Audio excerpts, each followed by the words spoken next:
Everyone, welcome to my channel. आज का अपना टॉपिक है calculation of bond angle. Bond angle को कैसे कैलकुलेट करते हैं, तो अपन देखते हैं। इसमें कुछ स्टेप्स है, उनको फॉलो करके अपन बॉन्ड एंगल को इजीली कैलकुलेट कर सकते हैं। Bond angle can be identify in the following manner. Firstly upon bond angle calculate करने के लिए हाइब्रिडाइजेशन चेक करेंगे सेंट्रल एटम का। गाइज, मैंने हाइब्रिडाइजेशन की वीडियो ऑलरेडी बना चुकी हूँ मैं, तो उसका लिंक डिस्क्रिप्शन में आप जाकर पहले उसे देख लेना। उसके बाद आपको हाइब्रिडाइजेशन निकालना अच्छे से समझ आ जाएगा। Percent s character increase bond angle increase. उसके बाद हाइब्रिडाइजेशन सेम होने के बाद अपन देखते हैं सेंट्रल एटम पर लोन पेयर। अगर लोन पेयर ज़्यादा है तो उसका बॉन्ड एंगल कम हो जाएगा। Lone pair on central atom increase, on central atom bond angle decrease. Concept of lone pair यहाँ पर तीन अपन ने मॉलिक्यूल लिए हैं, CH4 NH3 OH2।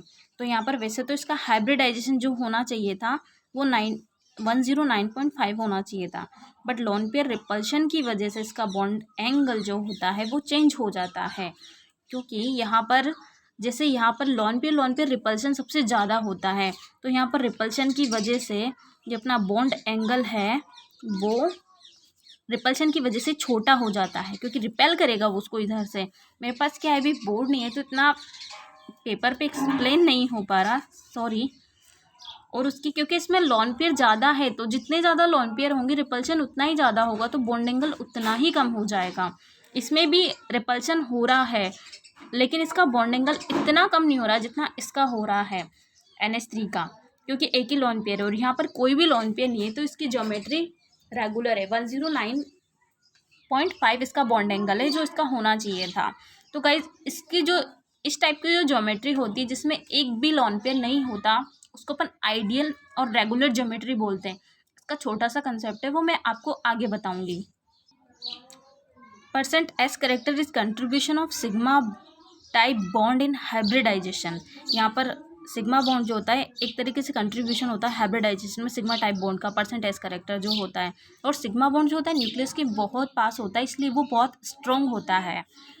तो यहाँ पर एस है, एस का 25, P 75, एस P ज़्यादा है तो P 66, S 33, एस और P बराबर है तो P S 50 और PB 50। Percent s character has bond strong and shorter bond is. यहाँ पर परसेंट एस करेक्टर साइज के इन्वर्सली प्रोपोर्शनल है, क्योंकि percent s character sigma bond है जो न्यूक्लियस के बहुत ही ज़्यादा क्लोज होता है, तो वो बहुत अट्रैक्टिव होता है, उससे वो बहुत स्ट्रॉन्ग होता है, तो साइज़ छोटी होती है, तो परसेंट एस करेक्टर उसका ज़्यादा होता है, क्योंकि वो इसलिए बहुत ही ज़्यादा क्लोज आ जाता है, तो इसलिए उसका साइज़ छोटा होगा तो परसेंट एस करेक्टर ज़्यादा होगा। और जिसका साइज़ बड़ा होता है उसका परसेंट एस करेक्टर कम होता है।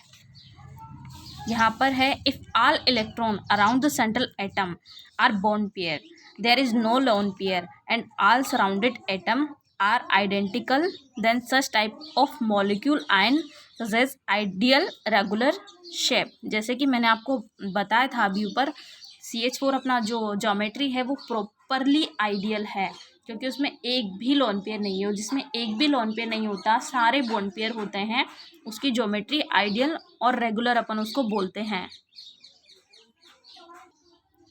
2 स्टेप के बाद तीसरी स्टेप है अपनी number of lone pair same होने के बाद अपन चेक करते हैं, इलेक्ट्रोनेगेटिविटी को कंपेयर करते हैं।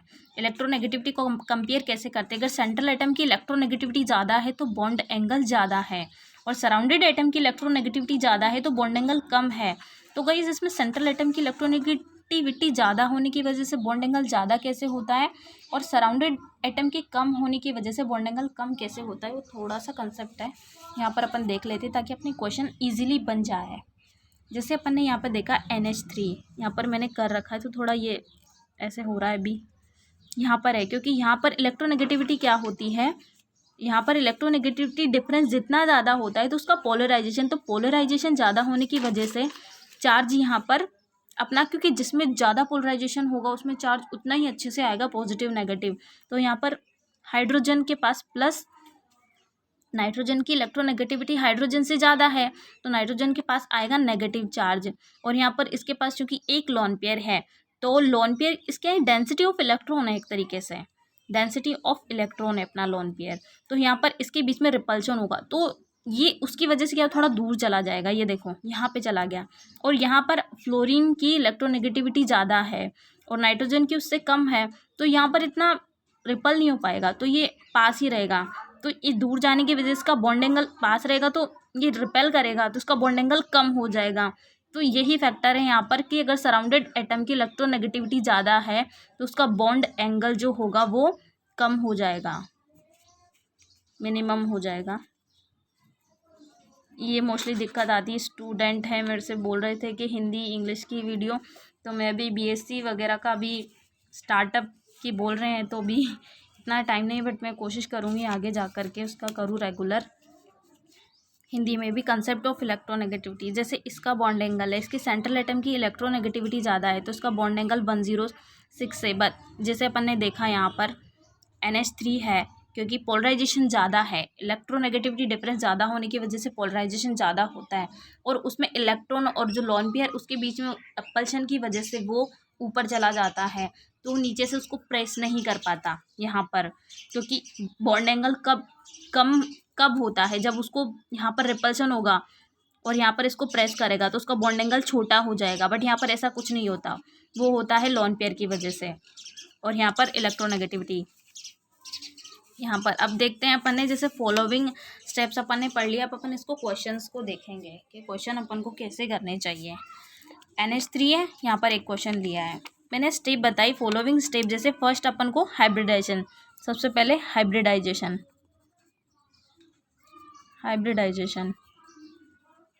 उसके बाद सेकंड नंबर पे है हाइब्रिडाइजेशन सेम होने के बाद अपन देखते हैं लोन पेयर ज़्यादा है तो बॉन्ड एंगल कम होगा।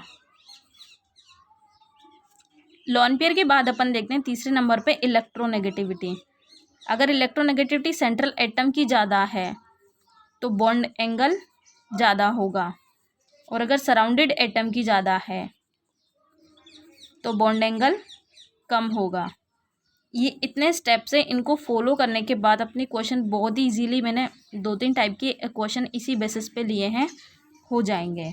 ये मैंने यहाँ पे इसीलिए लिया क्योंकि अपन क्वेश्चंस को सॉल्व करें तो यहीं कि यहीं अपन को उसको कैरी कर लें। जैसे NH4 NH3 NH2 है, यहाँ पर सबसे पहले अपन ने हाइब्रिडाइजेशन का कैलकुलेशन किया, हाइब्रिडाइजेशन सेम है, जैसे कि हाइब्रिडाइजेशन सेम होने के बाद अपन को चेक करना है लोन पेयर कितने हैं। यहाँ पर लोन पेयर 0 है, यहाँ पर 1 है, यहाँ पर 2 है, तो लोन पेयर जिसका ज़्यादा होगा तो उसका बॉन्ड एंगल कम हो जाएगा। तो यहाँ पर इसका लोन पेयर 0 है तो इसका बॉन्ड एंगल ज़्यादा है, 1 2 3 इजीली कैलकुलेट हो गया।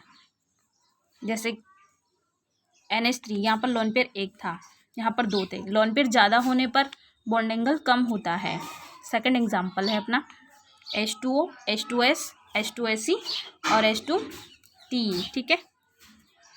हाइब्रिडाइजेशन सबसे पहले अपन को कैलकुलेट करना है, देन लोन पेयर भी अपने सेम है, इसमें ऑक्सीजन फैमिली है अपनी पूरी, लोन पेयर 2 तो बॉन्ड बना रखे हैं 2,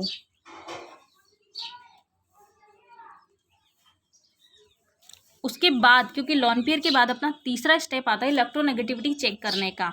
तो यहाँ पर इलेक्ट्रोनेगेटिविटी सेंट्रल एटम की, सराउंडेड एटम तो अपना क्या है H2 है, सेम है सारा, तो अपन को यहाँ पर सेंट्रल एटम की इलेक्ट्रोनेगेटिविटी देखनी है। जैसे अपन को पता है कि सेंट्रल एटम की इलेक्ट्रोनेगेटिविटी ज़्यादा होने पर बॉन्ड एंगल ज़्यादा होता है, तो यहाँ पर सबसे ज़्यादा इलेक्ट्रोनेगेटिव एटम कौन है, ऑक्सीजन। तो first oxygen, second sulphur, third and fourth, तो कितना इजीली ऑर्डर निकल गया अपना फॉलोइंग स्टेप्स से। थर्ड है अपना एग्जाम्पल ये I3 negative SiCl4 BCl3 H2S, यहाँ पर इसका हाइब्रिडाइजेशन sp3d है, इसको भूलना मत क्योंकि इसमें मोस्टली मिस्टेक होती है। यहाँ पर हाइब्रिडाइजेशन है बट इसमें लोन पेयर होने की वजह से इसकी शेप है वो लीनियर हो जाती है, इस वजह से इसका जो बॉन्ड एंगल है लीनियर का 180 हो जाता है, तो ये सबसे ज़्यादा होगा, बॉन्ड एंगल इसका सबसे ज़्यादा हो जाता है। फिर उसके बाद अपन देखते हैं इसका हाइब्रिडाइजेशन sp3 है, sp2 है, sp3 है। अब जिसका हाइब्रिडाइजेशन कम होगा उसका बॉन्ड एंगल ज़्यादा होगा, तो सेकंड नंबर पर अपन ने BCl3 लिख दिया, फिर उसके बाद SiCl4 और इसमें कंपैरिजन करना है। तो जहाँ पर लॉन पेयर ज़्यादा तो बॉन्ड एंगल वैसे ही कम हो जाएगा। तो H2S लास्ट में चला गया, यहाँ पर है नहीं, रेगुलर शेप में हो रहा है। NH3BH3 H3PbH3, यहाँ पर सबसे पहले हाइब्रिडाइजेशन के बाद लॉन पेयर यहाँ पर एक भी नहीं है। फिर अपन चेक करेंगे इलेक्ट्रोनेगेटिविटी। यहाँ पर सराउंडेड एटम सेम है। सेंट्रल एटम देखेंगे, सेंट्रल एटम में नाइट्रोजन है, क्योंकि नाइट्रोजन की इलेक्ट्रोनेगेटिविटी ज़्यादा होती है। तो अपना बॉन्ड एंगल फर्स्ट का, सेकंड का, थर्ड का, फोर्थ का। गाइस आई होप आपको इजीली समझ आया होगा। अगर कोई मिस्टेक या कोई गलती लगे तो प्लीज़ आप बताइएगा, ताकि उसको सुधार किया जाए नेक्स्ट वीडियो में। अभी नया शुरू किया है तो इतना एक्सपीरियंस नहीं है। And thanks for watching.